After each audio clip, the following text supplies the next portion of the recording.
We're on now? Yep, should be good to go. Great. Good evening, everybody. Happy February 23rd. I want to start with my favorite part of our meetings, which is the reports from our two high school students, Jacinta Smith and Thomas Seward. Hi. I can start. So we're so excited. We just finished our February break, which was much needed after the exciting Valentine's Day, the COVID Valentine's Day. But we are heading into the third quarter. We're still celebrating the Black History Month. So we have posters all over the hallway commemorating different figures and symbols and their impact within the Black community. So we have Cicely Tyson, we have Rosa Parks, and just a bunch of different people. And it's just very fun. We had a lot of fun making them together as a club and a group. So we're happy to have those all over that high school. Actually, after our last board meeting, another organization within the community lent us their own posters. So that was really exciting. And those are posted within teachers' classrooms for kids to read. We are also heading into this Thursday, our annual Lumberjack Celebration. So we're excited. A bunch of kids will show up on Thursday wearing their coziest flannels and parade the halls. And we also have planned a pancake eating contest that we have every year. I actually remember last year, Ms. Porter was the one who judged this competition. So we're always excited to have faculty join us in our celebrations with Student Council.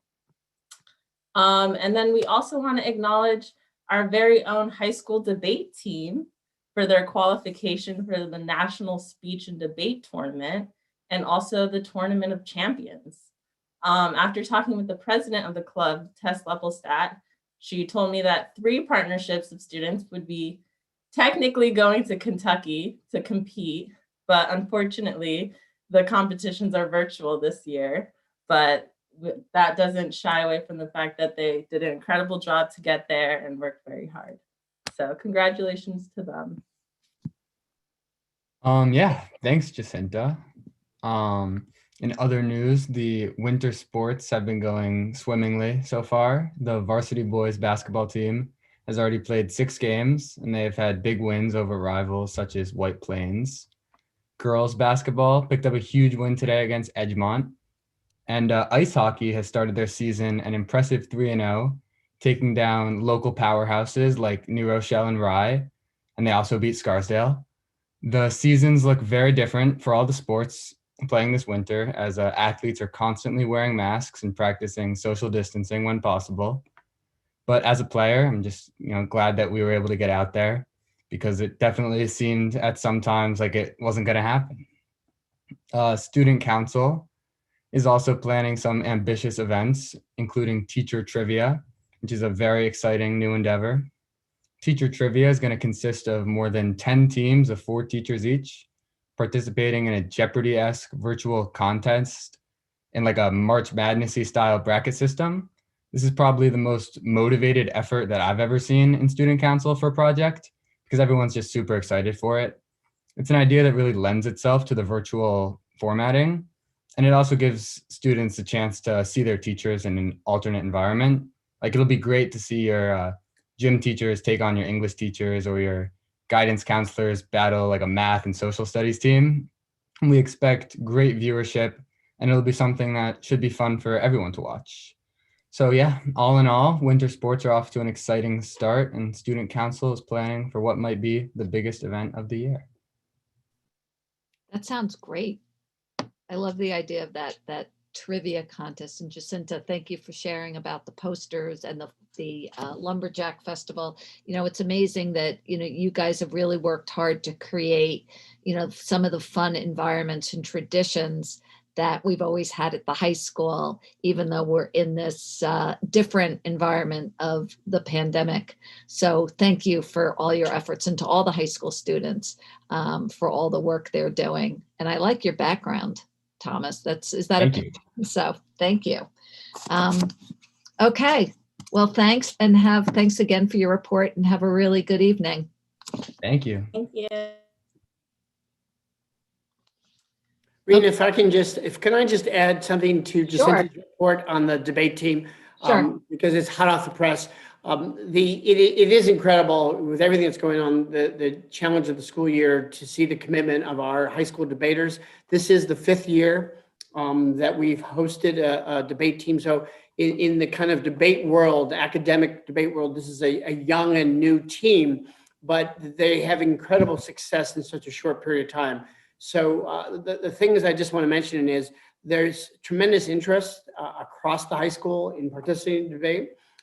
We have participated in tournaments that have 75 to 150 teams across the country enrolled and have really made it to the finish line relative to the finals in a number of debates, such that we are now having 3 teams qualify for the National Tournament of Champions held in April, as Jacinta mentioned, also the National Debate Coaches Association National Championship team. So it's really just incredible, the commitment of the students, the work that goes into preparing for debates, and just what I would say is the overall camaraderie and work by the debate team and the fabulous coach to meet with great success. So we're looking forward to it. I think they probably are most disappointed that they don't get to travel to Kentucky to feel the full effect of that debate climate. But they have really done a wonderful job in the virtual world. So great success and congratulations to our MHS debaters. And we'll post some more information just to give the full kind of celebration of their success. Thanks, Bob. I thought you were about to jump in and talk about how you were forming a team to participate in high school trivia. I thought about it, and I was going to ask Ms. Ward to join me, but I don't think we could stand a chance at this point against the high school faculty members at this point. So we'll sit on the sidelines and enjoy. Thanks. Okay, now moving on to items to be removed from consent agenda. If a board member wishes to remove an item on the consent agenda for further discussion, a motion to remove item from the consent agenda must be made. However, once a motion and second are made for the consent agenda items listed below, simple questions could be asked regarding any of them, as you would normally do for individual resolutions. Consent agenda. A, approval of the minutes of the 2/9/21 study session. B, approval of personnel actions. C, approval of vendor agreements and amendments. D, approval of vendor health service agreements and amendments. E, approval of budget transfers. F, approval of treasurer's report January 2020. G, BOCES application for participation in cooperative bids. H, acceptance of arrangements for appropriate special programs and services as recommended by CSE, CPSE. I, acceptance of gifts and donations. Can I have a motion? So moved, Ariana. Oh, Second?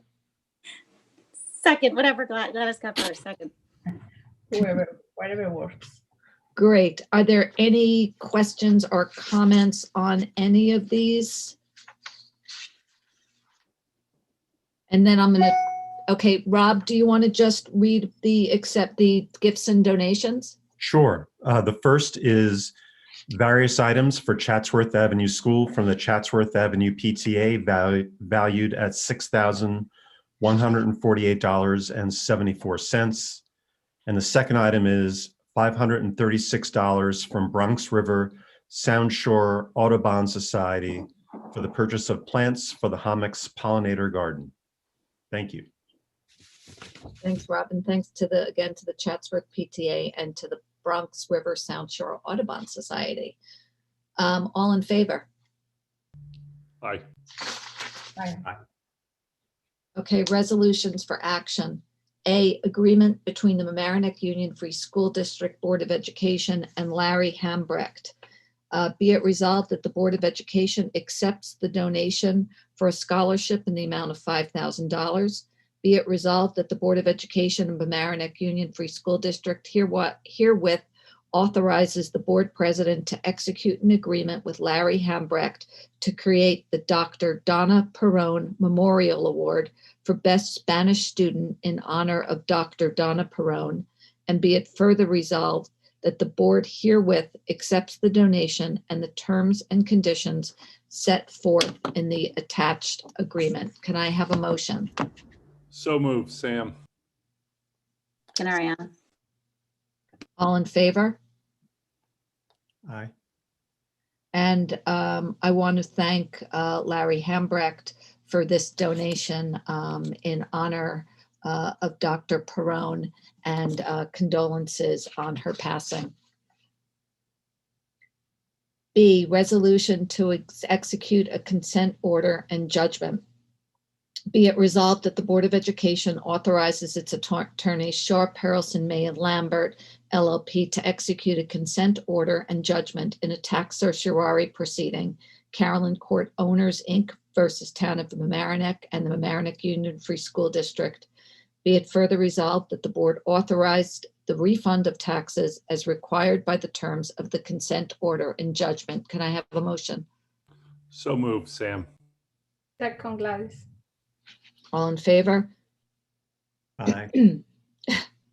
C, resolution accepting the independent accountant's report on applying agreed upon procedures.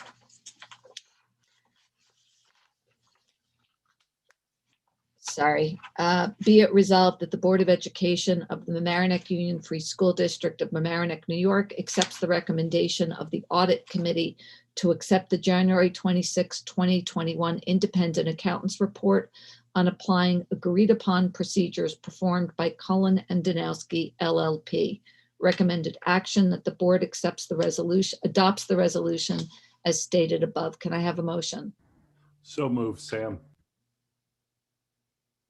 Second? Second, Gladys. All in favor?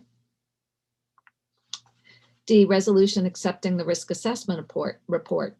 Be it resolved that the Board of Education of the Mamaroneck, Union Free School District of Mamaroneck, New York, accepts the recommendation of the Audit Committee to accept the January 26, 2021 risk assessment report performed by Cullen and Danowski LLP.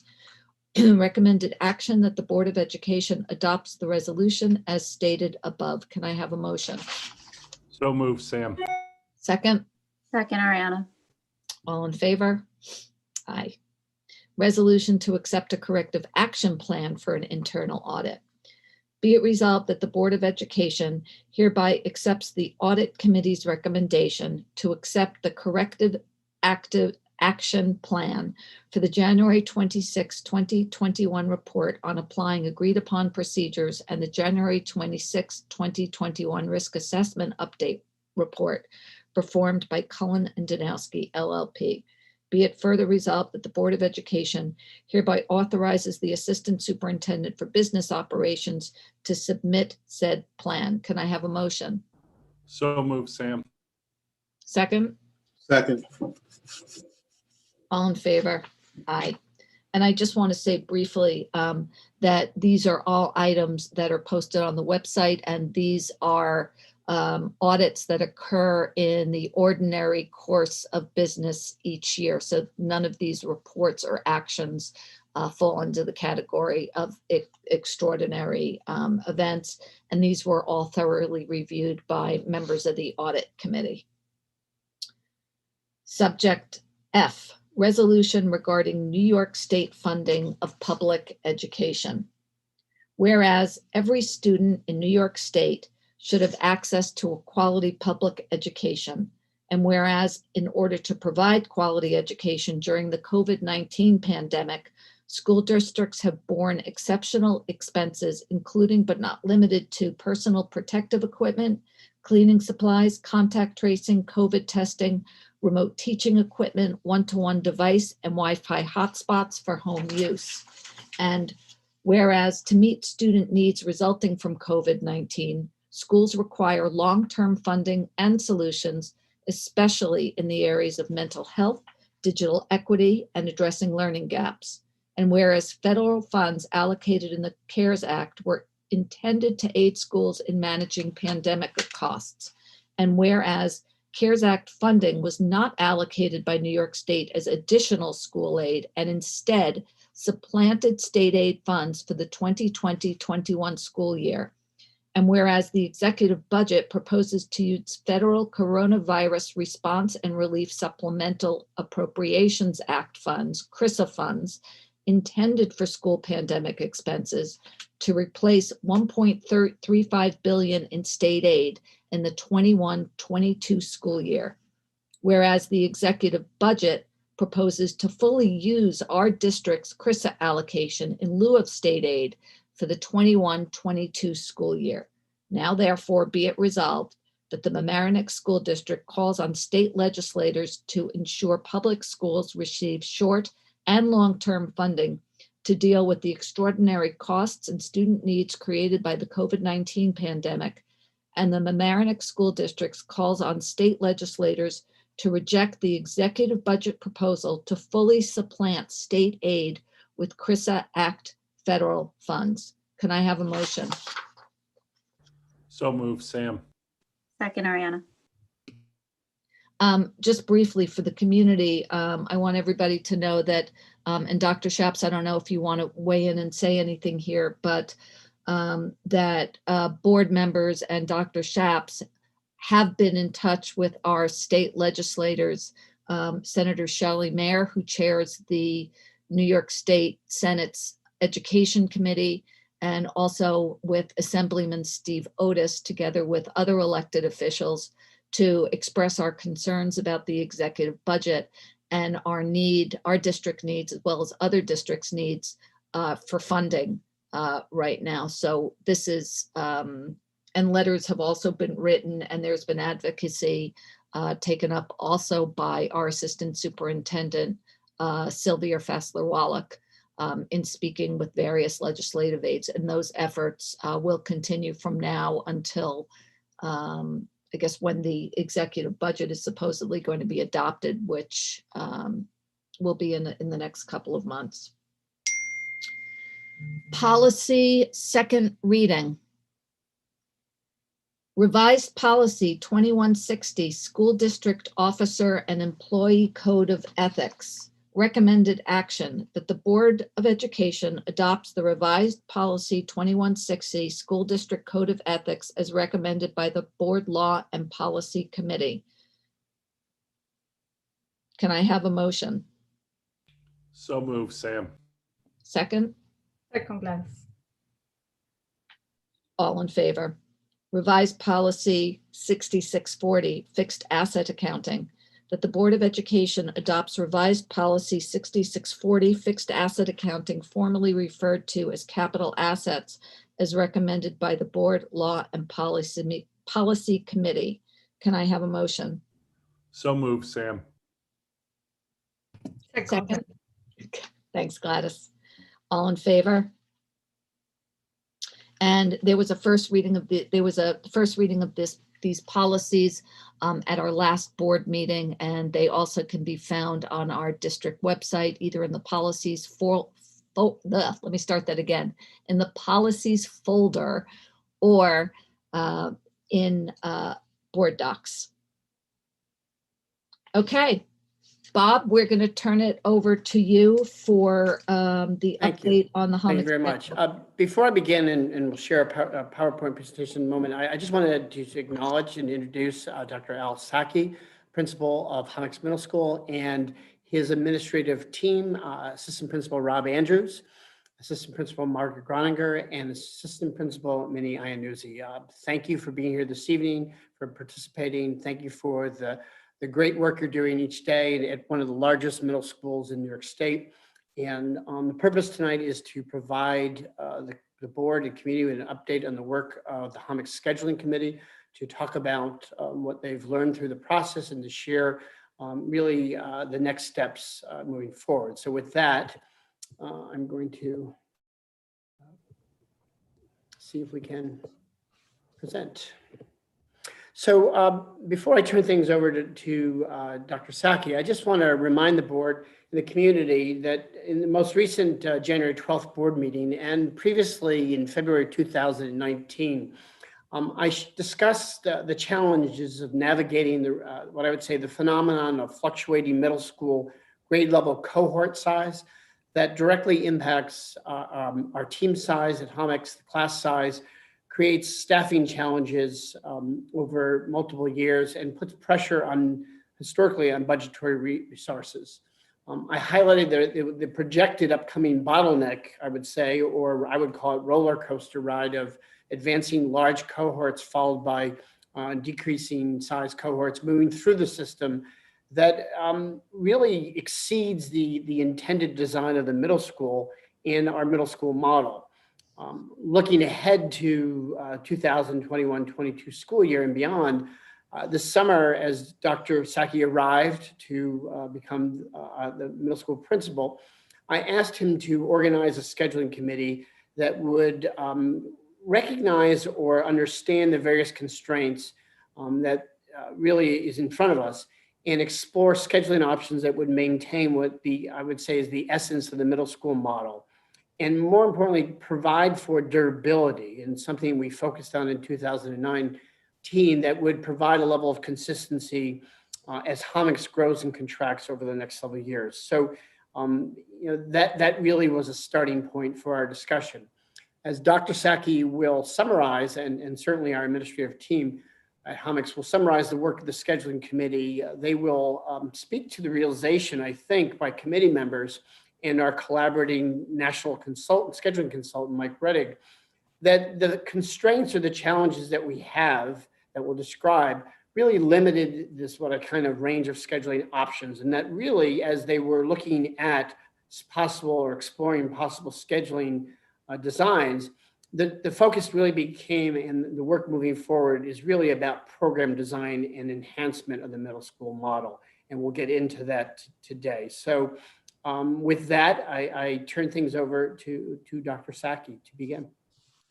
Well, thank you very much, Dr. Shaps. And I'd like to start by just saying good evening to everyone. I hope that everyone is doing well. And, thank you for this opportunity to give you all an update on our master schedule. I would like to start by thanking all the people who joined us through the several scheduling meetings that we had to the point of the proposed schedule that we'll be presenting tonight. This was an important process. So, we followed to try and get a better, and I think it was an important process for us to follow in order for the committee members as well to gain a better understanding of the master schedule. So I would like to just introduce who our committee members were. And those are the folks listed here right now. We had Maria Albano, who's one of our special education teachers, Mr. Rob Andrews, who is one of our assistant principal, our 8th grade administrator, Mark Barnett, one of the math teachers here at the HOMEX, Stacy Darcy, who's our PTA co-president, Taryn Delaney, our family and consumer science and technology teacher, Jeremy Franze, one of our music teachers, Margaret Groninger, 7th grade assistant principal, Irene Ayunuzi, 6th grade assistant principal. We had a student, it was important for us, so we had our student Sophie who joined us, who was a very valuable member of the committee. We had Erica Metcalf, one of our science teachers, Via Manello, our other PTA co-president, and then we had support from central office. We had Claire Reinhardt, who's our director of research, assessment, and accountability, myself, one of our guidance counselors, Stacey Tramontosi, and Annie Ward, our assistant superintendent. And, with that said, and thank you, Dr. Shaps, to the next slide, with that said, it ended up not being a traditional scheduling committee as planned, right? And I think Dr. Shaps just alluded to that. When we applied all those constraints, it narrowed down our options in terms of what our master schedule could look like. And, I'm going to touch briefly on some of those constraints. And then as I go into the presentation, I will dive into those a little bit more. Obviously, some of the constraints included the fluctuating enrollment, budgetary constraints, contractual constraints, and our push and need to maintain our middle school team model. So I'd like to start by first reviewing the charge that our committee was given, right? So this is, and if you look at this list, this is an extensive list, but not an all-inclusive list. These were some of the main options that we wanted to see inside of our master schedule. Now, the reason why scheduling is so difficult is because we have to do all of these things that you see here and more, right? So in any master schedule, there are a lot of moving parts and they all have to work together in sync.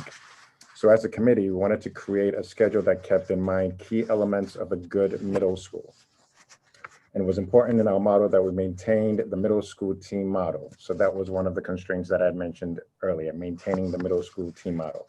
Now, when I say middle school team model, I'm referring to a group of teachers that are responsible for a group of students. So this allows for a level of consistency and support for our middle school students throughout their time at Homix. Part of this will need to include teachers meeting at least once a week. So, part of what we're thinking is that, what is the schedule that we can create that's still going to allow an opportunity for teachers to have a chance to meet as a team to discuss students. We also wanted to ensure that we preserved or expand innovative and vibrant programs, such as our advisory model. And for those of you who have lived through advisory this year, our goal is to continue to revamp and improve our advisory model. And inside this schedule, you'll see that, we have built in time for advisory, enrichment, and intervention periods. We also needed a schedule that would address our fluctuating enrollment, like I just mentioned, right? And I'm just going to share with you briefly some projections for us over the next 3 years, which is another one of our constraints. Currently, we're going to have a total number of 1,367 students at Homix for the 2021-2022 school year.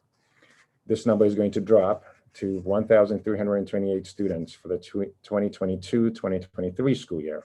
And then we'll rise again to 1,395 students for the 2023-2024 school year. So as Dr. Shaps was saying, we have sort of like the roller coaster effect. Now, these fluctuating numbers become a budgetary issue, which is another one of our constraints.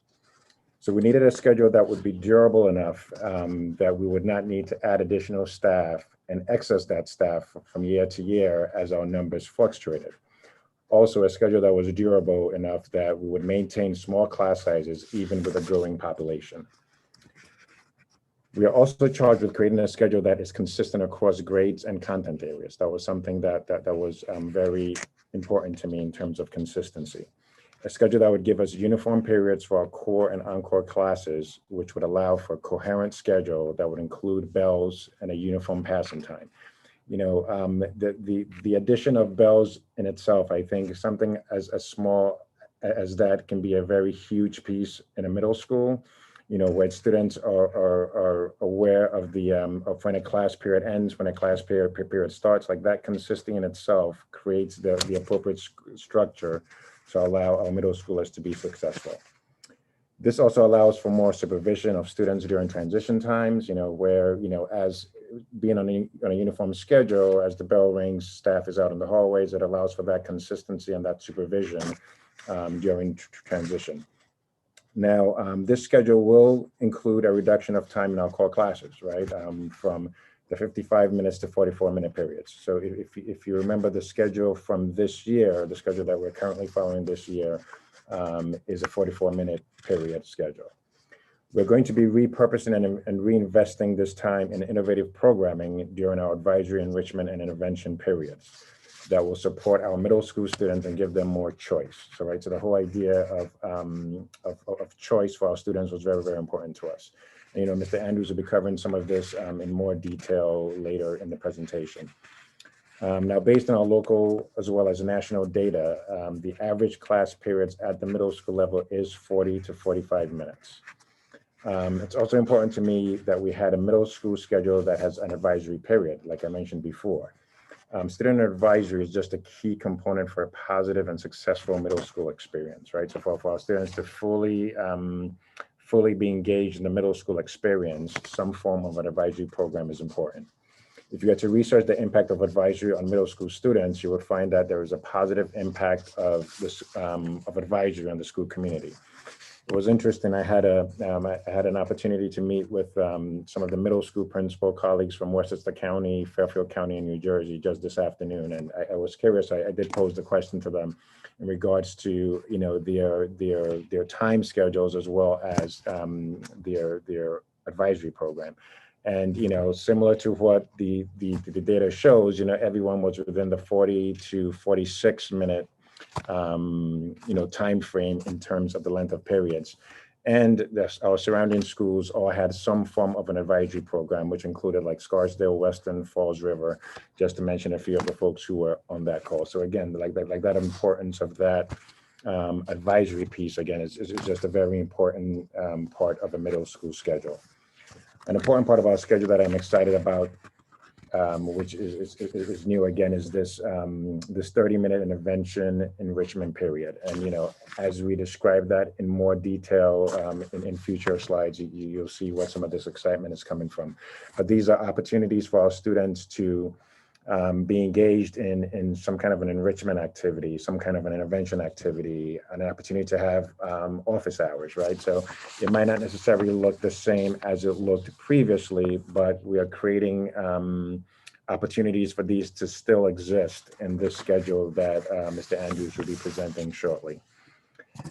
We also needed a schedule that would have some options for students during lunch break, right? So that was one of the things that I also heard a lot of, when I got here, in terms of our cafeteria being sometimes too active at times for some of our students. So we're trying to be very mindful in terms of the different areas where we can build on the lunchtime. So what would that look like? Would that include clubs? Would that include different program offerings?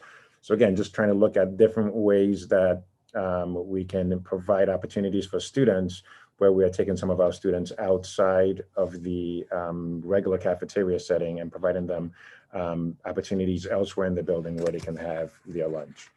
So, we needed a schedule that would work within the constraints as well as maintain the middle school model and provide enrichment and intervention periods.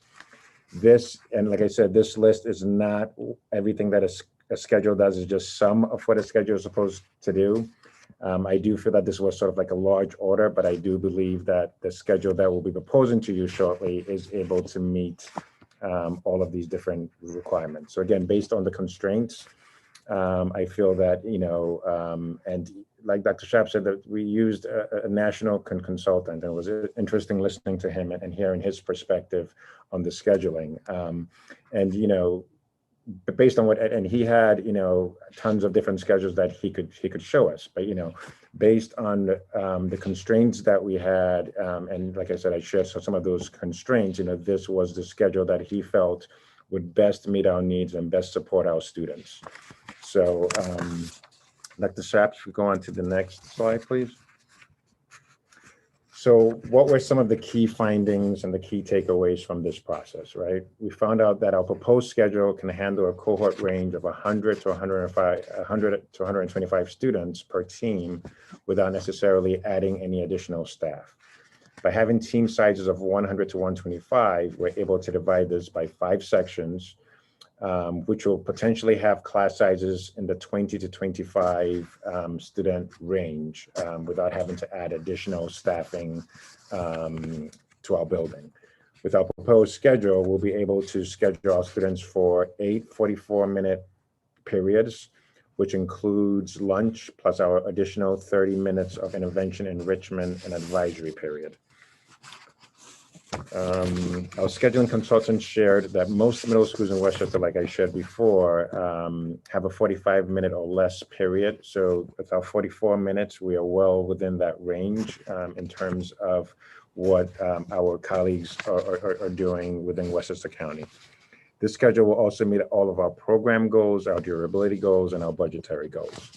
The schedule does give us an opportunity for more innovative programming development, which I told you I was kind of excited about, and we're going to have some opportunity to engage our staff, our parents, and our students on how how we can maximize this enrichment, intervention, and advisory period. We did look at various schedules, but had to shift from scheduling options to more innovative schedules through our IE and the advisory period, again, just based on what those constraints were. Now, I have been talking for a lot, so I do want to have, Mr. Andrews actually come in and give you the visual of the schedule so you can actually see the schedule, and he's going to talk us through a little bit some of the considerations for the schedule. Mr. Andrews. Thanks, Dr. Saki. I first want to thank the board for this opportunity to showcase this work. The team that Dr. Saki shared with you is an incredibly experienced team. We had teachers with 25 years of history in the building, as well as new teachers to the building, and most importantly, our students. I want to thank very, very sort of publicly Dr. Saki for stepping into our school and very calmly and purposefully, bringing some consensus around some of the issues related to schedule and program. He has a real sort of magic at bringing the best out of people. And I think this process is a really good example of that. To parents who are on this Zoom call and in YouTube land, we miss you so much. And let's talk about the schedule for next year. This is bad teaching because I know everyone's looking at the diagram, and I have a little bit to say before even getting into the details.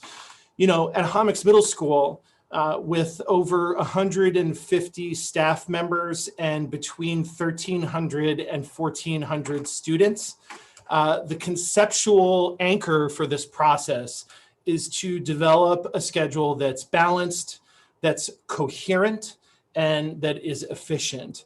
And so many of the variables, including the budget, including the teacher contract, including the programs that we offer, require us to make a model that is really flexible and really durable. So the things that we had in our minds, and this is very much Homix DNA, we want to keep a continuity to students' experience from 6th grade to 8th grade, but also honor the huge developmental differences between 6th graders and 8th graders. We thought a lot about programs that we care about that define our school. I'm thinking about family and consumer science and some of the gardening work that happens literally farm to table in our school. I think about safety in our school when students are negotiating some of the most impulsive moments in their growth and development. We want to really carefully calibrate the way that students move through the building, when they move through the building, and keep it as efficient and highly supervised as possible. We think about student support, and certainly we have the COVID crisis in the back of our minds. We want to be able to offer proactive support before students demonstrate need, and reactive support when we know that students will benefit from instruction in small groups or in full classes. We thought a lot about the team model, which, it takes a village to raise a kid. We have the charge really, team 1, team 2, team 3, and team 4 have their own unique stories, but we also want to maintain a balance of experience for all kids at Homix. And finally, we really also pay attention to all of our learners with all of our diverse learning profiles. I think of some of our special education students and teachers who benefit from a schedule where they can work together in uniform periods. So with all of that said, this schedule is actually not a new idea. As Dr. Shaps mentioned, in 2018-19, we brought this schedule to the board and the community. When COVID forced us to consider and then engage in the hybrid model, this schedule was the only schedule that allowed us to bring students into the school every day. And finally, as we now look at some of the same enrollment challenges that we talked about in 2018-19, it was very, very powerful to have an internationally regarded scheduling consultant sort of bring us to the same place, which is 44-minute periods. So we've stabilized the schedule, so every period is 44 minutes. Homics families and Homics community members do know the difference in our language around core and non-core classes. Core classes we typically think of as English, math, social studies, and science. And our encore classes are our unified arts classes. And then we have our incredible PE and music offerings. And so what you see here is there's actually 5 core periods per grade. And the reason why there's a 5th core period is that we will flexibly offer foreign language, PE music, and unified arts classes in that 5th slot, which enables us to stabilize the schedule across the board. You'll notice a major sort of innovation, which we've started this year with advisory at Homics, is the addition of the 30-minute intervention, enrichment, and advisory period. The shift to 5 team sections or 5 core sections for kids can be explained with a little bit of simple math. If you can imagine, a typical Homics grade is 400 students. That leaves us with 4 teams of 100 each. If you think about an individual teacher, they'll have, in our prior schedule, 4 sections of 25, which equals 100 kids. So next year, we have a large 6th grade class that may even be up to 480 students. So with our sights set on high quality programming and instruction, we really thought about class size and being flexible and nimble. So this opportunity to create 5 core sections for students allows us to keep class sizes small and take advantage of our extremely expert teachers and some of the incredible skills they've gained even in this sort of hybrid environment. So one of the sort of outcomes of this scheduling process is teacher caseload may go from 100, as I talked about before, on a team to 125. Now, that sounds like a large increase, but it all comes down to the numbers and how many kids are in the school. If we had a full school of 1,500 kids, we would be able to keep our class sizes down at 25. We're nowhere near that yet. However, the fluctuation in enrollment requires us to think about schedule in this durable way. Dr. Schaps, we can move to the next slide. What you see here is a sample student schedule. And what I did here was I just plugged in some of the possible subject areas that you would see on your child's schedule. This child has period 1, a core class, English. She would then go period 2 to orchestra on an A day, physical education on a B day.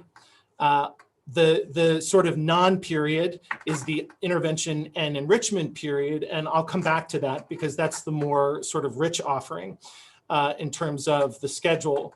Period 3, math, period 4, science. All 7th graders would have lunch period 5, period 6, Chinese, period 7, social studies, and finally, period 8, what we call our UA rotation. So quarter 1, family and consumer sciences, quarter 2, health, and so on. So I'd ask you to draw your attention to the intervention and enrichment period. We've attempted here to blow out some of the possibilities for a student, and also just to give you a sense of our thinking, how we would staff and support these different initiatives. So a student engaging in this intervention and enrichment period over a 5-day week would have the opportunity to get targeted intervention. So for instance, if this student struggled on a particular assessment, she may be called in by her math teacher during that intervention period to do some extra work. We talked about enrichment, and we're very excited to talk to our teachers and our staff about what that might look like and build that program moving forward. Office hours, part of our Homics DNA, the sort of opt-in, drop-in time for extra help. Advisory, which our Director of Student Life, Kayla Reyes, and Dr. Saki have been working really hard to support students socially and emotionally. And I can talk a little bit about that in a moment. And finally, we have the opportunity during this intervention, enrichment, and advisory period to even offer small group music lessons with our incredible music staff. So you can see here we've attached, and this is more sort of for an internal conversation, but I think it's kind of interesting to look at the way we deploy our staff to support these initiatives. So, one thing to notice other than the teacher team meeting, which one of the values that we have is those teams meeting around kids and making sort of calls and outreach to parents. We have, a group of probably 32 teachers per grade engaged in this period simultaneously to support kids, which would create an average section size for intervention and enrichment of between 12 and 13. And that sort of draws me into the conversation about social and emotional learning. And certainly, while I'm not an expert, I do have a 7th grader at home. I've been paying a lot of attention to how the hybrid model and COVID has impacted students' social and emotional life. We know certainly that kids are going to need support moving forward. We also know that, especially in middle school, social and emotional support doesn't always look like a meeting with a counselor or a meeting with a psychologist.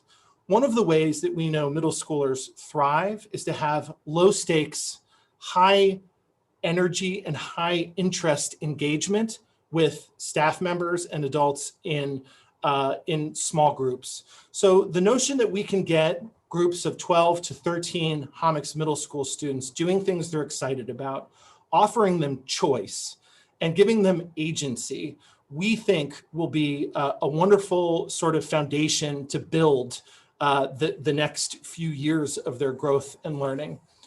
And Dr. Shapps, we can look at the next slide. So this is an example, it's an overwhelming table, but our international scheduling consultant did some work at a high school. And what you see in front of you here is an example of all the offerings that this high school provides during an intervention and enhancement period.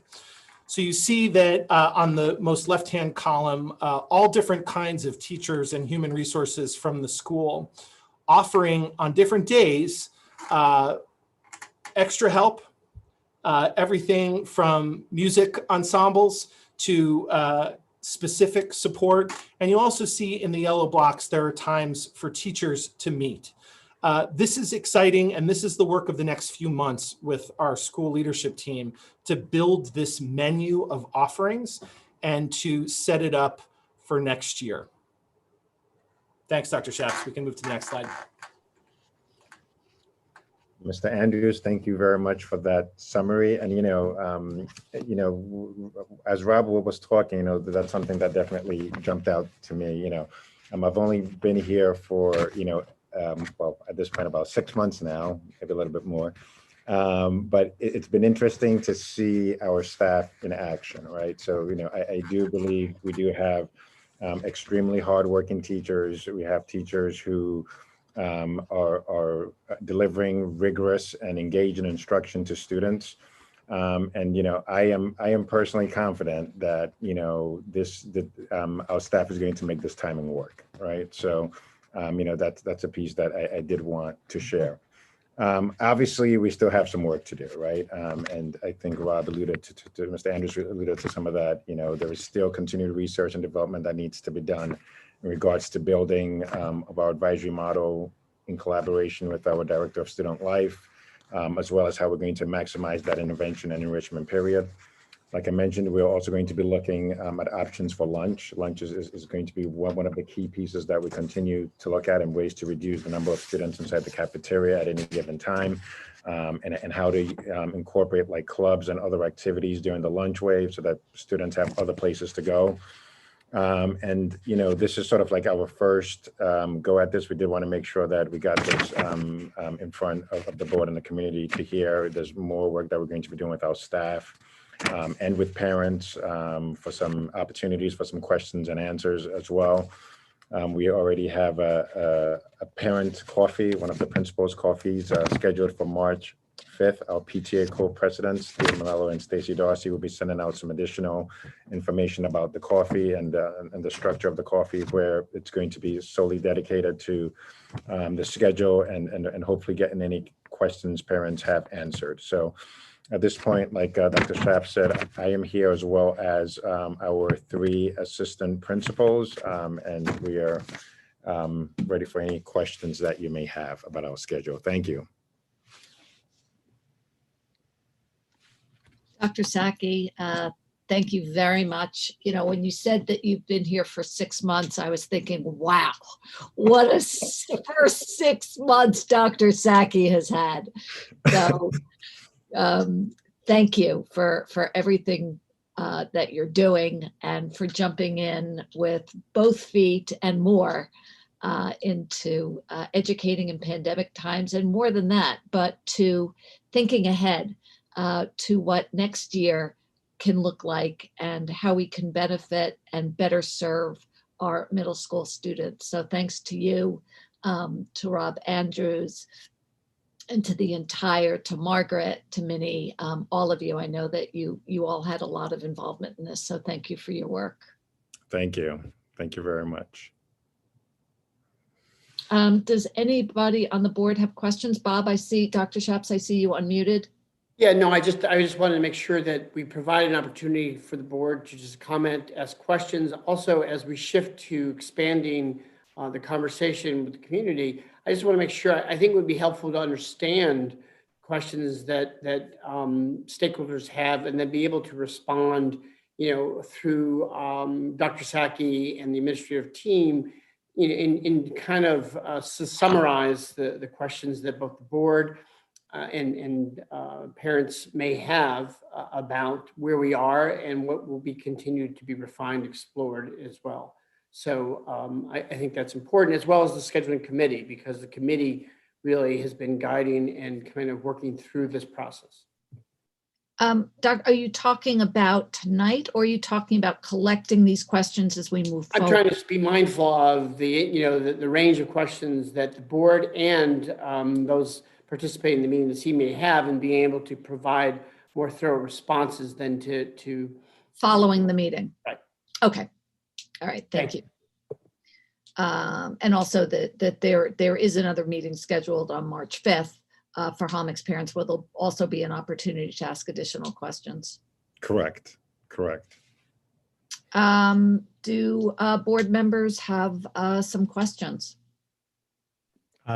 Sure. If it's okay, I'll start. First of all, thank you very much for the very thorough presentation, and can appreciate the challenge of trying to fit together all those different pieces of the puzzle. So thank you. What do you say if a parent asks about those 6 minutes that they're not getting in those core classes? How do you tell them how, or how does it matter that they're no longer there, or how does it impact how much the teacher is able to teach the kids throughout the year?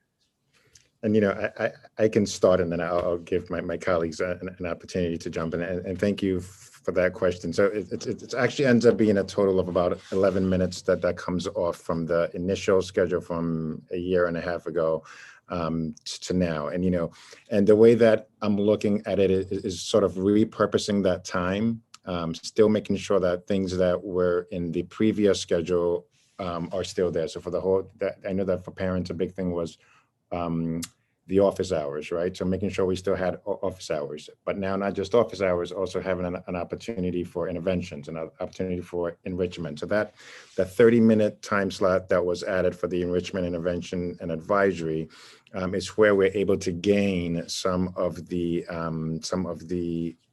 different activities or the different instruction for students. Now, the other piece to that is, I was trying to go back to the overall loss of time, I would say, going back to the model across Westchester County, and similar to what I was sharing during the presentation, when you look at nationally and you look even with our neighboring schools, the average amount of time is 40 to 45 minutes. So I think we were doing something that was unique to us here in this building. So I don't always see it as necessarily a loss of instructional time. Yes, they were at 55 minutes, but now they're going down to 44 minutes. But I think it's the way that we're repurposing that time is the piece that, I don't want to necessarily say we're taking that time away, because the students are still going to be in school and they're still going to be instructed, but it's going to look differently. And that's why I was talking about the interventions, the enrichment opportunities, how we can make that more engaging and more appealing to students as well. Mr. Andrews, anything you want to? Yeah, I just want to actually, if I can just interject and build on that, Dr. Saki's comments. This year has been interesting across the system because in dealing with COVID at all levels, I think the trade-off is that we've created learning environments with low class sizes or low numbers of students with an individual teacher, or in some cases, a team of teachers. And we've seen and many parents we've talked about this around class size averages, that the ability to kind of reduce time, but create an environment that you have smaller numbers of students learning, that balance, that trade-off is really valuable, at least in our thinking and seeing that. And it's consistent in many ways with the history of the school prior to the most recent change in length of period. We also know that in just talking to students over the last several years, that their focus and their ability, in that 40 to 46 minute range versus the 55-minute block varies. And so it is about shift in pedagogy, understanding how we think about preparing for the next lesson and maximizing instruction within that 44-minute time period. And also the consistency experience across all subject areas. So, one of the things I've said to the board, and I'll say it and to quote Mike Reddick, scheduling is really about trade-offs, about what you're going to put in and what you're going to take out, and how the interplay of those, kind of priorities produce something that is limited by a variety of variables and constraints. I think, but the lesson of this year in particular at all levels is small class sizes with focused lessons provide what I think a good formula for success for all students overall. And Annie, I don't know if you want to add to that as well. No, thank you. I think you've covered it. I mean, I think that I've certainly, as a middle school teacher myself, taught a 42-minute period. So I think we've all lived different iterations of the schedule. And it is, as Dr. Saki said, about repurposing, but also one of the main criteria in terms of durability. And I think Al mentioned this, and you mentioned this as well, Bob, that we've lived, those of us that have been here, and Nora certainly can narrate the history of the HOMIC schedule going back even farther than I can, that we've dealt with this fluctuating cohort size in a variety of ways. And the board knows, because we went through the history of this, I think at one of the earlier presentations, where we've almost like an accordion expanded and contracted our staffing by adding, various iterations, a super team, a half team, an additional team. And so having dealt with the roller coaster in that way by sort of riding it and either increasing staffing and then reducing staffing as necessary, we've seen the problems associated with that model. So I think that's why, and especially now, as we are and the board's resolution spoke to this in terms of the challenges of the budget landscape, which we may well be in for a period of years. So that's where that additional consideration, along with all the programmatic things that Dr. Saki has mentioned, we're looking at the durability. How do we really have the integrity of professionals working together as a team over time, really going deep into the curriculum, really going deep into across the year, the needs and interests of those kids that they share together on the team, and really putting that on the front burner, the integrity of the team, which I think was, if not it was the first bullet that, that Al mentioned at the outset. So I think this model does both. And although certainly the reallocation of instructional time is a consideration, I think Rob's question, is a key one that we've been thinking about internally. The teachers are certainly thinking about, but I think we feel very comfortable recommending this model for all the reasons that have been described. All right, thank you. Makes sense. Yeah, I think, thank you for the presentation. I think a couple things are really exciting about it. I actually think, it's easy to go sort of to this concept of net loss of time, but I actually really think it's a net gain when you think about a 54-minute period with 30 plus students versus a 44-minute period with 20 to 25. That's significantly different from a user experience. So I really see it as a net gain model, the way you presented it. And also, I really liked seeing that grid and map that you talked about sort of having as that visual. And I really like the concept of building off of that and the fact that students will really get to own that and understand how to seek the help and where to get the help and when they can. And I think that's going to be a huge piece in terms of building real learners and kids who sort of really have mastery over their own education. So I think there's a lot of value in this, and thank you for putting in the work and the time. Thank you.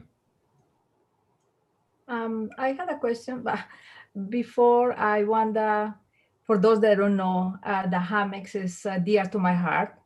I know how vibrant is the school and at times challenging. And like Rob say, the difference from 6th grader to 8th grader, so it's huge. So I love the school. So, and thank you for putting all this work, especially a schedule. It's not something easy to work around the school.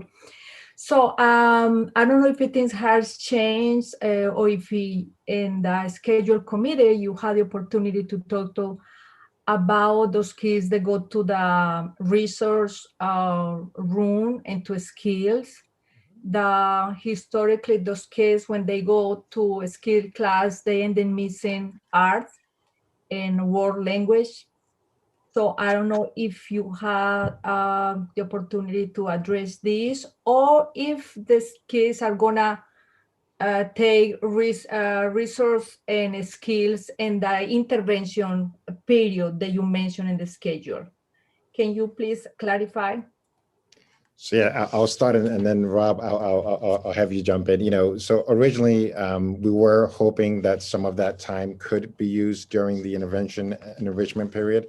But considering the length of the period is 30 minutes, that would not give us enough time because some of our students require more than a 30-minute window. So, so that actually will provide them another opportunity to maybe have an additional intervention or an additional enrichment, even though they might still be losing from one of their encore classes, right? So they're still going to have to lose at least, I believe, one of their encore classes. And Rob, you can correct this, but with the enrichment intervention period, they're able to at least gain an enrichment or a different activity that is outside of their core classes or their encore classes. Margaret, Minnie, Rob, anything else to add to that? Yeah, I mean, thank you, Gladys. That's a perfect question. It's something that we're thinking about. And Dr. Mazzone, if you want to, correct me or steer me in another direction, please do. So it's not just special education students who have a unique or individual schedule. Every Homix student has a unique and individual schedule because every Homix student chooses a language and every Homix student chooses what kind of music they'll take. So just like any Homix middle school student, a student with special education support, we have to schedule them from the ground up. And what I would ask you to sort of visualize is this. In the prior schedule with 55-minute core periods and 44-minute encore periods, you have puzzle pieces of different sizes. So for instance, if you needed to schedule a resource room or an academic skills class, or really any class offering, it's much harder to schedule those support classes when you have different puzzle pieces. What we've done with this schedule is every single class period is the same length. So any student can take any class at any time. So we can very easily move the pieces around to benefit our students. So for instance, a student that has ICT or integrated co-teaching and no other issues or no other supports would be able to engage in foreign language, unified arts, etc. So in that way, this model is much more flexible. So we anticipate actually that we'll have many more special education students in language and in our unified arts. Thank you, Mr. Andrews. Can I just add to that? Because I'm always a realist. Yeah. I will just say that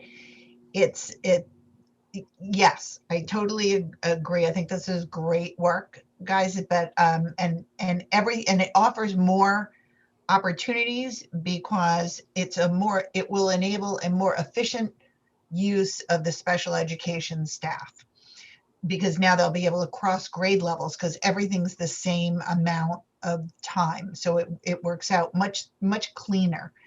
Having said that, any child who requires extra support and extra intervention always has to make some hard choices. So although, we'd love to think that any class could happen at any time, so to speak, it still won't be like, oh, I want my child to have resource room period 2 instead of period 8 so he can take French this period.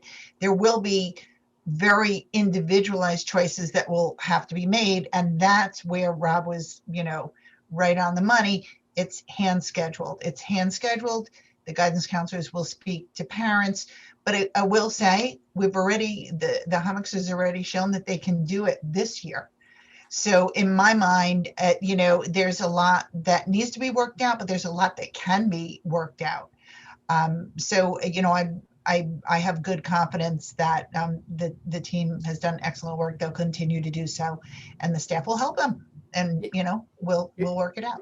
If I could just build on this idea of uniformity and consistency, I do think looking at it and the lessons learned through the last iteration of the schedule prior to this year, is that running one of the largest middle schools in the state, essentially with 3 different schedules, with different time periods of blocks, kind of reinforces this climate of chaos. And what this schedule does not only provides uniformity and consistency, but it does still provide and speak to the middle school philosophy, because it allows for teams to combine core blocks that are aligned to deal with fluctuations in instructional time based on particular goals at any point in time, or to understand what that means for individual students. So when you have consistency or uniformity within class structure of time, it provides different opportunities that are in some ways are excluded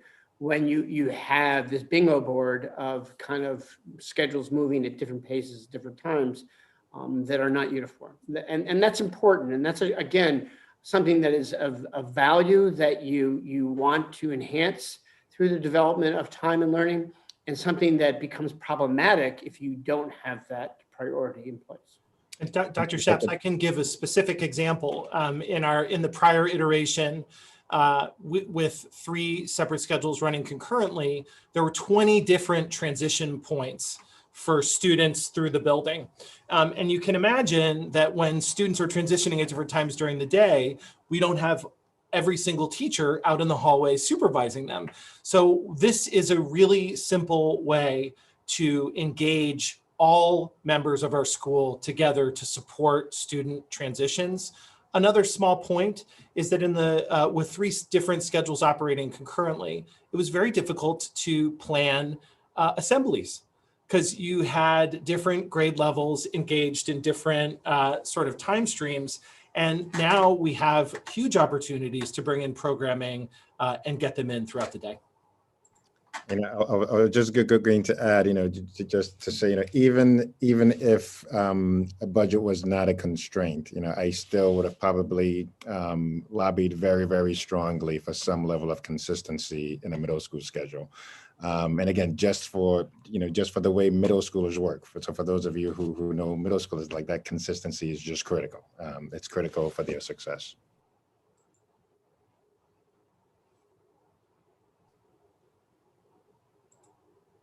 So it does sound like you really drew upon the lessons learned over all the prior iterations of the schedule, whether it be, growing staff and adding an additional team, going to the super team model, going, all that back and forth and the various impacts it had on the team model. Throughout the years. So the scheduling team worked with all that background and reviewed lessons learned from prior iterations. Absolutely. Yes, thank you. And what will the planning process be going forward for this? I think you called it the IE period, for what that will look like, and how will students make a decision as to which one of those three strands, to participate in. It does sound like there is still a fair amount of work that needs to be done on that period. Yes, there's definitely more work to be done on that. And I think even in terms of what the offerings are going to be looking like, that's some of the work that still needs to be done with staff. I think, when we had done an enrichment intervention period in my previous district, something that was powerful is like, those enrichment periods when it's a topic that is near and dear to a staff member's heart, the excitement that goes into that particular topic becomes very, very engaging and attractive to the students. And Rob keeps giving the example of a teacher bringing a bike to school and taking a bike apart and trying to put the bike together, like something as simple as that. But, that's an opportunity for a child to learn something completely different in a completely different setting. So the options that we offer during that time is going to be critical, but we want to, like I said, our staff is going to be a critical piece in making any of this work, right? So we need to make sure that the staff is on board on what those offering choices are going to be, so that there's a lot more meetings that we have to have with staff. We have one scheduled for Friday to continue the conversation, one scheduled for next Wednesday to continue the conversation. This is going to be an ongoing process until we're able to create that master list of offerings and what that looks like. Once that list is created, then obviously we are going to also need a system for where students can actually select where they want to go at any given point in time. And that's another phase of this process. So still a lot of work to be done. I can just also say that as a system, and as we think about, this idea of this is in the middle, right? We also want to be mindful of how we can look at each of the three grades and provide students through choice and through this enrichment intervention, the opportunity to grow as they go through the school. So, I always say we want to focus and think about our 8th graders in a completely different context about what's coming next in reference to our incoming 6th graders. And how does the schedule and the program opportunities kind of reinforce what we hope students will gain, kind of progress and learn through, struggle with, but separate that within, again, the schedule that we can concentrate and identify it through what we call a journey, but helping students grow. And make some distinctions between what does that experience look like ultimately down the road for 8th graders versus what is necessary for kids transitioning from an elementary model into a middle school. And I just want to be cognizant of that. And again, that's where consistency and uniformity of structure allows for variation in the process. Thanks, Bob. Are there any other questions or comments from the board? Well, first of all, Dr. Saki, thank you so much. And I think the key word is repurpose there, repurposing and meeting the needs of those students. I'm just curious, in the meetings and conversations What were thoughts behind building our students to have that smooth transition into the high school in terms of how we're building the schedule? So in terms of our eighth graders transitioning into the high school, Yes. and I think with even when I'm looking at the consistency, Dr. Chaps was talking about six through 8, or even like a 6-12 continuum, right?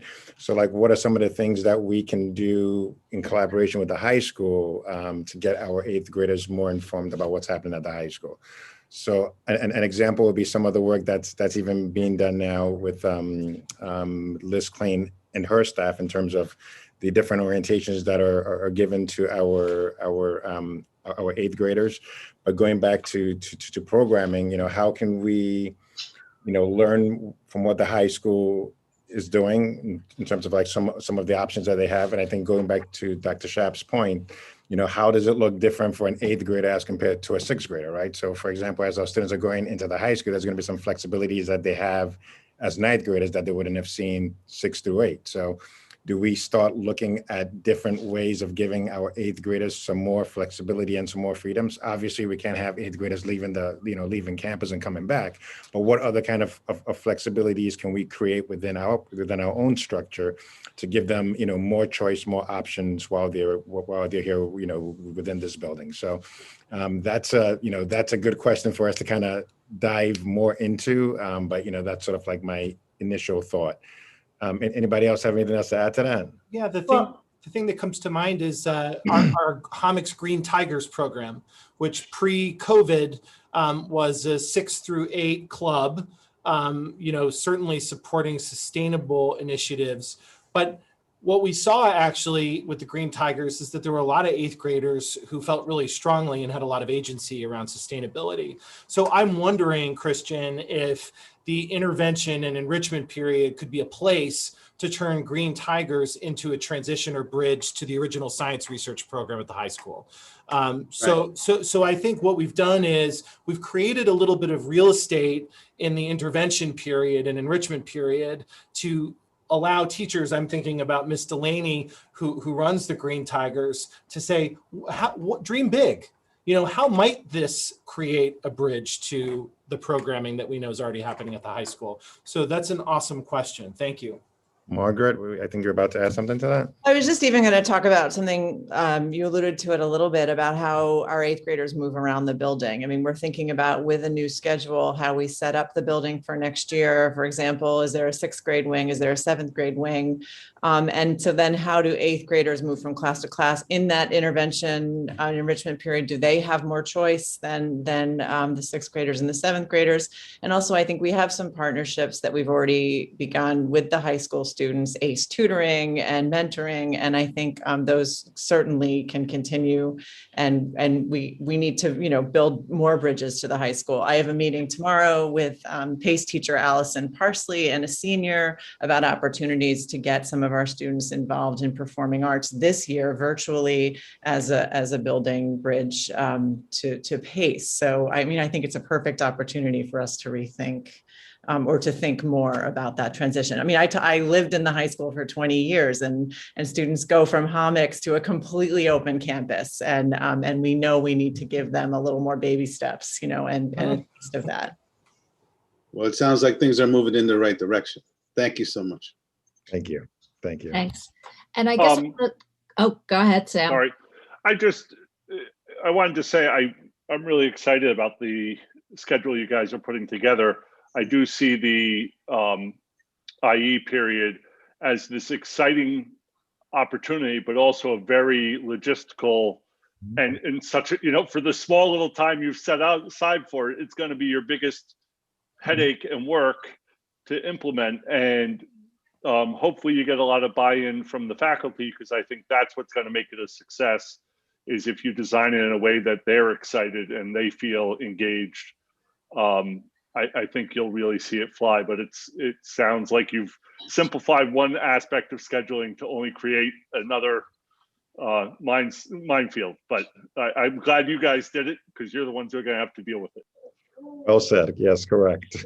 Well, we've There you also had the opportunity this year a little bit. It was the first time we had 30 minutes in the schedule where everyone was available. So, I mean, for example, we have advisory for the first time at Homix, and we've been able to build that, you know, in a pandemic. And we've seen some opportunities with intervention, opportunities to provide AIS during that time. So for example, and Gladys, to your point, our literacy teachers and our math teachers have pulled small groups during that time. So if they need literacy, they could cycle through for 10 weeks during those 30 minutes instead of pulling them from a music class or something else. So I think that it is, you know, it's definitely a design challenge, but it's something we've already been able to imagine. So that's exciting.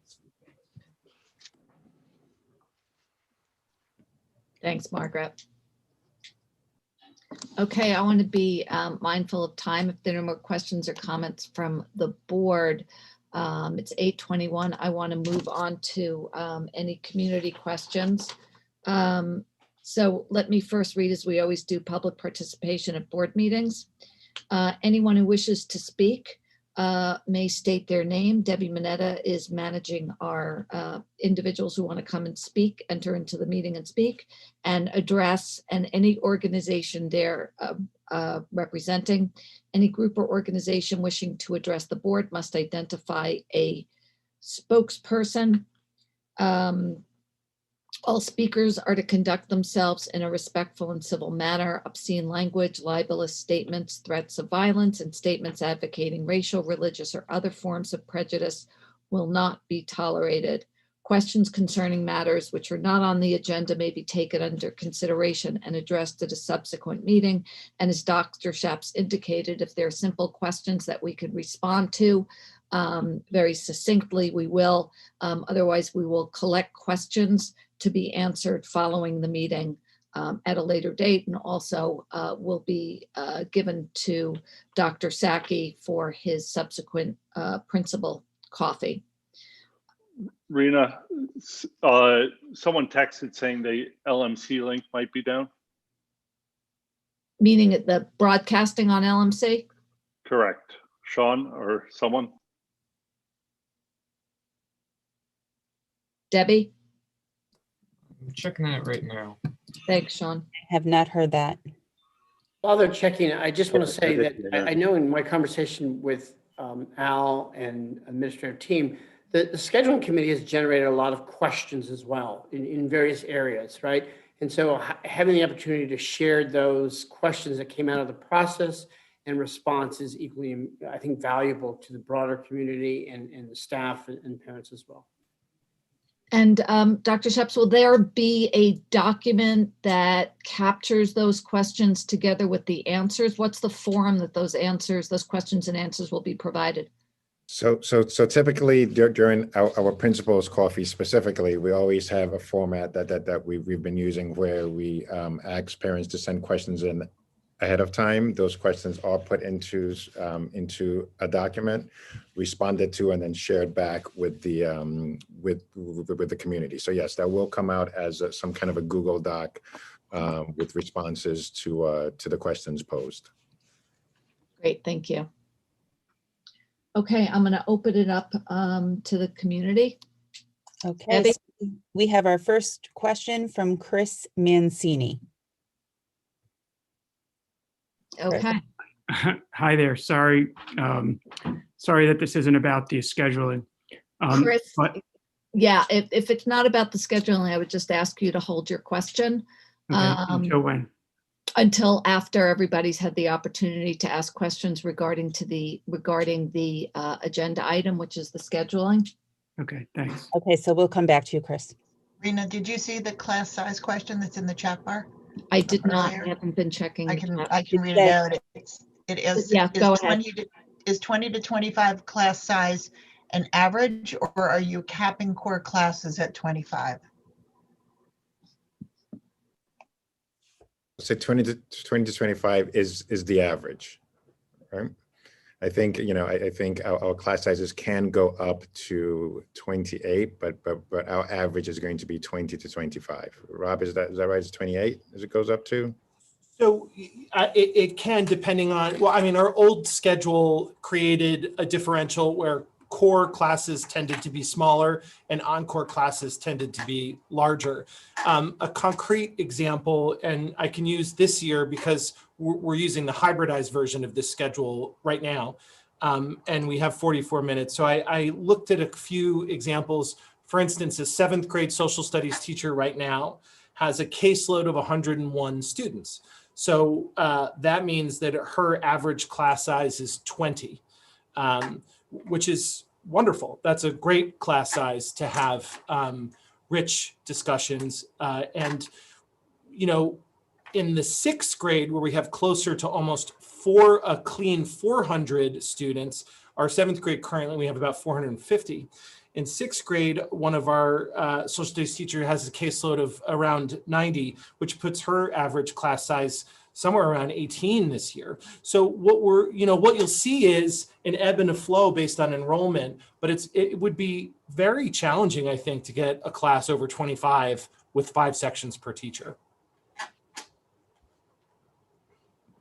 I don't know, Margaret, were you about to add something or no? Okay.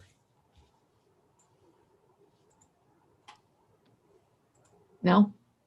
Okay, Debbie, is there somebody else who'd like to ask a question? Not at this time. Oh, here we go. Randy. Randy would like to ask.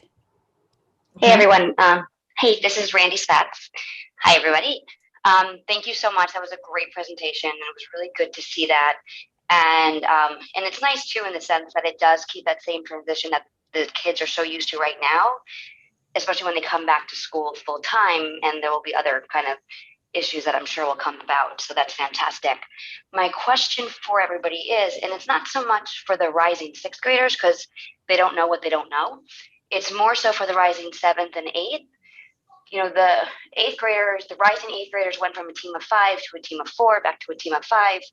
So I'm just curious how that shift will happen when like breaking apart the teams again, and like what, if that process has even been like started or thought of, or how that will work. So when you say breaking apart the teams, can you clarify that? So when the 7th grade cohort right now, that's the larger one, when they first came in, they had 5 teams. And then during the course of this year, those 5 teams went down to 4 teams. Correct. So my question is, like, that's a lot of kind of change.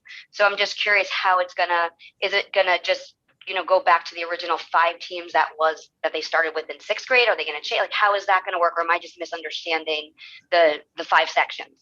Yes. So and I'll start, and APs, please feel free to jump in. So in terms of the 5 sections, there's going to be 5 sections that a teacher would teach, right? So we're looking at, as opposed to 4 sections of 25 students, we're now looking at 5 sections of 25 students. It's not necessarily about breaking up the 8th grade team into 5 teams. The teams are going to remain as 4, but the number of sections that a teacher might be teaching is what's increasing from 4 to 5. Anything else to add to that? Well, and that really has no impact on the students. You know, that's the impact on that. That's a change for teachers, but not a change for students. And right, the teams will stay as is, moving. Perfect. From Yeah. 7th. Great, because that was my confusion with. I'm like, wait, is that changing too, or is it just the section? So thank you, I appreciate that. And to Randy, to your point, you know, the 8th grades that will be moving on to 9th grade, they you know, it's the 6th grade currently, all they know is the 44-minute schedule. So as students are coming in next year, the incoming 6th grade and 7th grade will have a basis of this is what it is, whereas the 8th graders will be that last group that has gone through the change. Okay, thanks very much, Randy. Now we have a question from Adrienne Smith. Good evening, everyone. This is Andreen Smith. I had a question as well regarding the teams, just so I make sure I understand the process and the way that it works. When there are incoming 6th graders, how are they assigned to these teams? I'm trying to figure out what the priorities are in terms of balancing them and where they go and how they're assigned. So is it that you set the schedules for the teachers and then assign students to particular cohorts? Or is it the other way around? You set the student schedules and then you slot the teachers in. And how do you balance that mix for students that have special education needs or English language needs? etc. Rob, go ahead, Rob. Yeah, sure. I can talk about that a little bit. Hi, thanks for the question, Andreen. Our guidance counselors or our school counselors have a comprehensive articulation process. They meet with 5th grade teachers. This year they did it by Zoom and talk about students' learning profiles, certainly any special education requirements a student might need. They articulate information about everything you can imagine about a student in order to create a balance on teams. Of course, the reality is we can't offer everything on every team. So we make decisions about where certain sections go. But to sort of answer your question about teacher assignments, what we do in order to provide consistency, let's say for a family, is, our team teachers tend to stay on the same team. So for instance, if you have 2 children that go 6th through 8 at Homics, there's an opportunity for them both to be team 1 kids for the whole length of time. But, to really answer the root of your question is, we talk about kids in the round for a long time before we place them on teams. In September, the teachers are set, so to speak. It's the kids' profiles that we really attempt to balance in constructing teams. I think, and Rob, thanks for that. And I think an important part to highlight again is the conversations that take place between our support staff, our guidance counselors, and the elementary schools. So, that conversation starts early. Based on that conversation, we have a good sense of our students coming in. And, the whole idea of balancing the teams, I think, is just a very important piece, making sure that all schools are represented on every team, making sure that, we're making our teams as balanced as possible. So I hope that answered your question. I think so. I just wanted to make sure that diversity was sort of like a key priority. So that it's not just about individual student profiles, but looking at the sections as a whole and making sure that there's balance. So you're not stacking one section with a particular profile versus another. Absolutely. Yes, definitely. And that's why I was referring to, balancing, making sure that all schools are represented in every team, and that it's balanced out. So thank you for that question. And as an overall comment, one of the reasons why a schedule for Homics is challenging is because of our size. But one of the wonderful and irreplaceable things about Homics is our size, and children have the ability to not only interact with other children from other elementary schools. Students get to stay with a group in their core classes, but then mix with students from other teams in their encore classes. So, our recipe is all about the best possible mix. Thank you, Andreen. Do you guys want to just talk a little bit about how some services are on the team and some are off the team? Across teams? I mean, in response to Andrew, the rest of her question. Before we do that, I'm not sure that that they're getting sound. I just got a text from someone that there's no sound. I don't know if that's. Okay. So hi, this is Sean from LMC. There seems to be an odd glitch with our website, but the sound should be going out all right on the cable channels, so 76 Optimum 35 Verizon, as well as our YouTube channel. The audio is going out.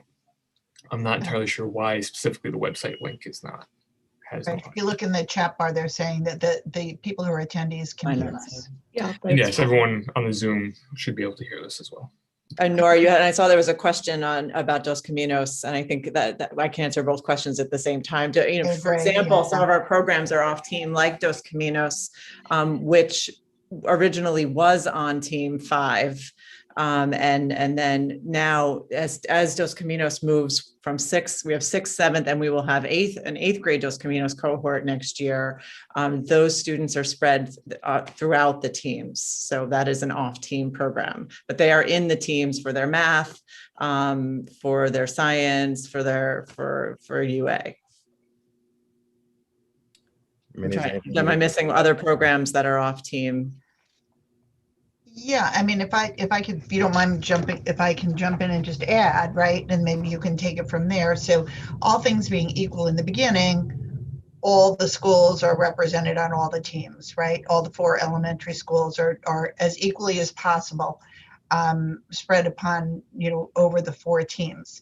Next set, you need to look at whether it's through special education or general education, what additional supports do kids need? And you have to cluster kids that have similar needs. So it might be on any given year, I don't know what next year will bring, could be that 3 out of the 4 teams need integrated co-teaching on 6th grade level. The integrated co-teaching, of course, is on teams. So you would cluster kids and place it there.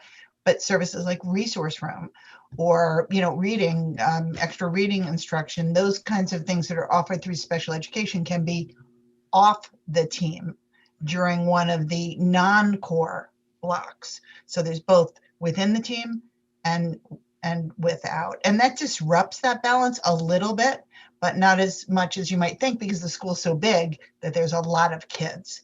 So it's much less of a hit than it would be in a smaller elementary school. Thank you, Nora. Okay, so now moving on. Jackie Emmett, you're on.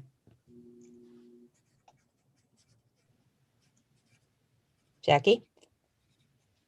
Sorry. Yeah, sorry. I just realized I had a button that said unmute. I have never used this one before on this particular thing, but thank you very much for the presentation. I had a quick question on, and I'm sure we're going to learn more basically at the upcoming coffee and just as you develop the intervention enrichment advisory period more thoroughly. But the one point I just wanted to bring up is, I know that you mentioned that the students would initiate those extra help sessions.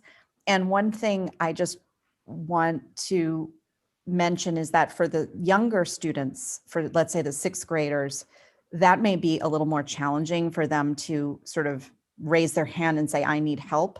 So it would be great if there was some type of structured, I don't know, whatever you want to call them. They don't have to be called office hours, but they could be called, extra help periods or whatever, so that a child that maybe needed some extra help in math knew where they could go and their parents were aware of it. I just know, just from having 3 students go through HOMICS, that the 6th graders are a lot different in terms of being able to figure that out for themselves versus an 8th grader. So to be able to kind of give them that structure would be really helpful in the lower grades. And Jackie, I thank you for that. And I think that's exactly part of what we're sharing in terms of what that flexibility might look like for an 8th grader as compared to a 6th grader. So, for the 6th graders, we might be, more structured than even 7th and 8th. So I think building in that flexibility for the older grades and then being a little bit more structured for our younger grades. And just to go back, like the office hours extra help, that was just one piece of it, right? And there are going to be several different offerings. So that's one piece. If a child needs support, they can get support. The child needs an enrichment, a fun activity, they can get that. Everybody gets advisory. So to your point, I think, yes, being a little bit more structured for the 6th graders, and then as the kids get older, building in more flexibility. Thank you for that. And Jackie, that's such a good question. I often think about middle school kids. We have to teach them things that they're going to use later, but we really need to provide opportunities for them to build skills. So one of the skills is building up the courage to walk up to your teacher and say, can I come to see you during lunch? And then the other skill is saying, okay, I understand, I need help, I'll show up after school. So we need to sort of develop the passive and the active competencies or capacity in kids. And I think you're right. I think that, a 6th grader might need a push and an 8th grader might need a wink, to send them in the right direction. So we definitely have that on our mind. Thanks so much, Jackie. Next question is from Leela Mitra. Leela? Hey everyone. First of all, thank you for the great presentation. I had a similar question about determining where students would end up in these enrichment periods. I was just wondering, with how many students are at Homics, how would we guarantee that certain areas wouldn't be overflowing? Because, there's obviously going to be a demand for certain subjects over others. Like you guys said, it's hard for a middle schooler to admit that they want to do, homework and studying versus learning an instrument. So I was just wondering if you guys had any insight regarding that. I'll start off by saying, there's still definitely a lot of work that still needs to be done. I think going back to Rob's point, we are looking to have the intervention and enrichment numbers to around 12 to 13 as a cap. So we shouldn't have classes that are larger than that. So, for some classes, I do see a teacher requiring a student to attend based on how a student might be performing in that particular class.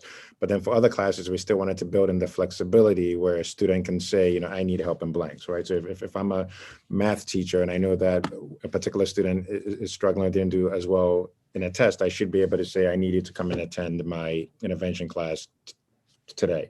For a student who is self-motivated and knows that they need that help, I also think they should have that flexibility. But once that cap of 12 to 13 is reached, we can't add any more students for that day. So we still have to figure out logistically how this is going to work, whether it's going to be sort of like a weekly rotation.